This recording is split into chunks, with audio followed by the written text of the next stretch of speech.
गरीब बेटी के जादुई जूते। सुमेर एक दर्जी था। उसकी दुकान पर हमेशा ग्राहकों की भीड़ लगी रहती थी। एक दिन अचानक उसको बुखार आ गया।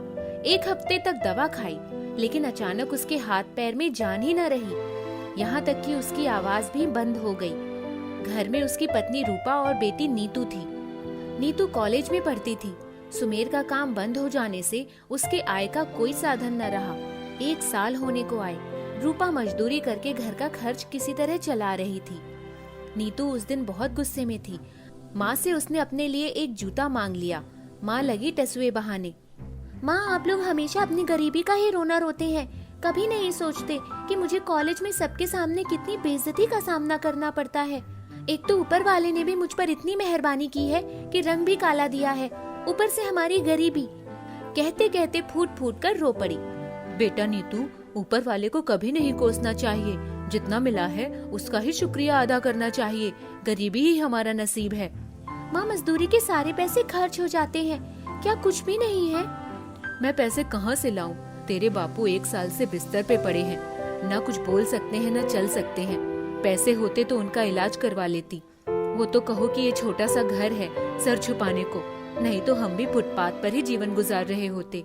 किसी तरह मजदूरी करके बापू की दवा और सबके खाने का खर्च निकलता है, वो भी बड़ी मुश्किल से है बेटा।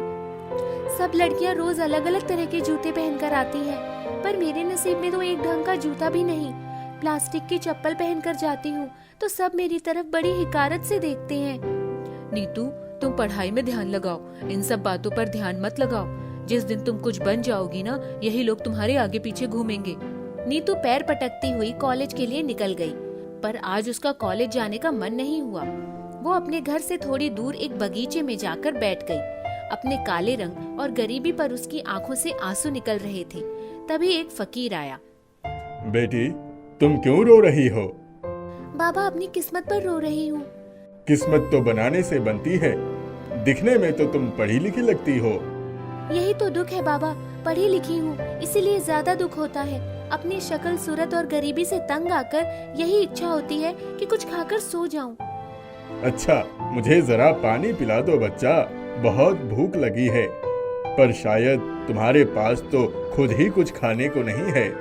बाबा, 2 रोटी माँ ने दिया है, आप खा लीजिए, मैं घर जाकर खा लूंगी।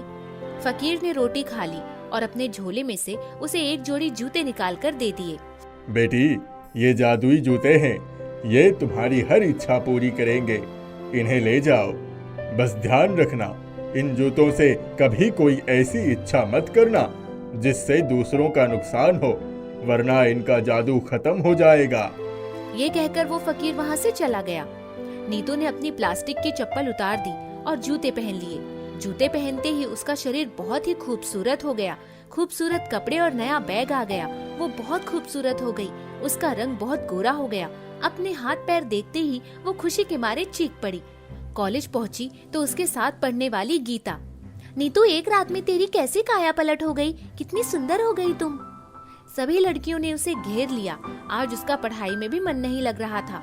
घर आते ही, माँ कहाँ हो तुम? माँ साड़ी के आंचल से हाथ पोंछते हुए बाहर आई। नीतू, कैसे तेरा रंग इतना निखर गया और इतने कीमती कपड़े और जूते कहाँ से लाई? नीतू ने माँ को सब कुछ बताया। ये तो बहुत अच्छा हुआ। अच्छा नीतू, मैं जरा तुम्हारे बापू की दवाइयाँ लेने जा रही हूँ, तब तक तुम उन्हें खाना खिला दो। माँ, दवाइयाँ तो यहीं रखी हुई हैं, ये देखो। कहाँ? अरे ये किसने रखी? मैं तो तुम्हारे आने का ही इंतजार कर रही थी कि तुम आओ तब मैं जाऊँ। मैं तो नहीं लाई, तुम ही लाकर भूल गई होगी। ठीक है, चलो जाओ, तुम कपड़े बदल लो, मैं बापू को खाना खिलाती हूँ, फिर साथ साथ खाएंगे। ठीक है माँ। नीतू अपने कपड़े बदलने गई तो देखा जिस कोने में उसके कपड़े रखे रहते हैं वहाँ एक अलमारी रखी थी। उसमें ढेर सारे सुंदर सुंदर कपड़े और तरह तरह के जूते चप्पल थे। माँ जल्दी आओ, ये देखो, ये सब क्या हो रहा है? क्या हुआ? इतना शोर क्यों मचा रखा है? ये देखो माँ, कितनी सारी ड्रेस, जूते चप्पल रखे हैं। मैं तो खुशी से पागल ही हो जाऊंगी। ये सब कैसे हो रहा है? मुझे कुछ समझ नहीं आ रहा। जो भी हो रहा है अच्छा हो रहा है। चलो आओ, खाना खाते हैं। तभी पूरे 1 साल बाद दोनों के कान में बापूजी की आवाज गूंज पड़ी। अरे नीतू बेटा, कहाँ हो तुम लोग? दोनों बापू के कमरे में गए तो देखा बापू चारपाई पर बैठे थे। उनके शरीर पर बहुमूल्य वस्त्र हैं, हाथों में चमकती हुई अंगूठी है। नीतू, तेरे जादुई जूते तो नहीं? जब से तू आई है कुछ न कुछ हो ही रहा है। अरे माँ, मैं तो तुम्हें बताना ही भूल गई। उस फकीर ने कहा था कि ये जूते जादुई हैं। नीतू ने अपने जूते उतारकर अपनी अलमारी में रख दिए और बापू के पास आकर गले लग गई।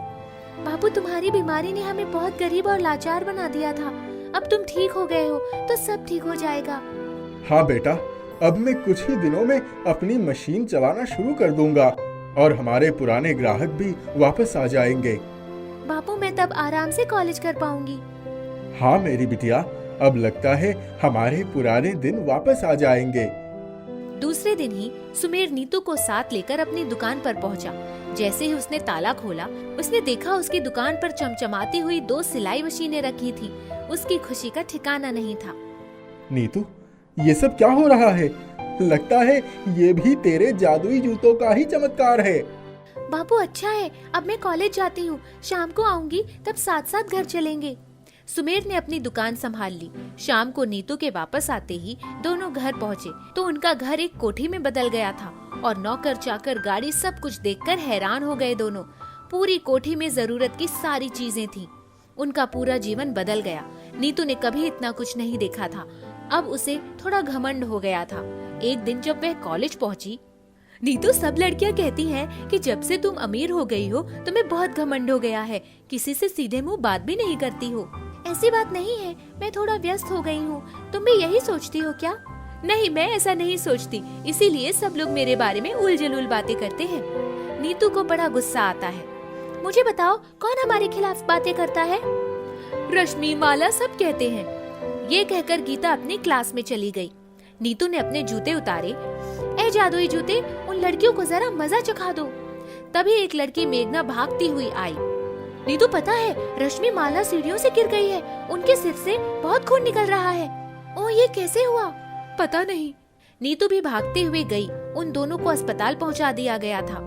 ए जादुई जूते, उन दोनों को ठीक कर दो। मैंने ऐसा तो नहीं चाहा था। तभी जूते से आवाज आई। नीतू, तुम भूल गई थी कि जैसे ही तुम इस जूते से किसी के नुकसान के बारे में इच्छा जाहिर करोगी, इसका जादू खत्म हो जाएगा। अब कुछ नहीं हो सकता। मुझसे बहुत बड़ी भूल हो गई है, मुझे माफ कर दो। पर जूता कुछ नहीं बोला और उसका जादू खत्म हो गया। नीतू पछताने के सिवा और कुछ नहीं कर सकी। हमें जीवन में किसी को नुकसान पहुंचाने से पहले ये सोचना बहुत जरूरी है कि हमें इस बात की कितनी कीमत चुकानी पड़ सकती है।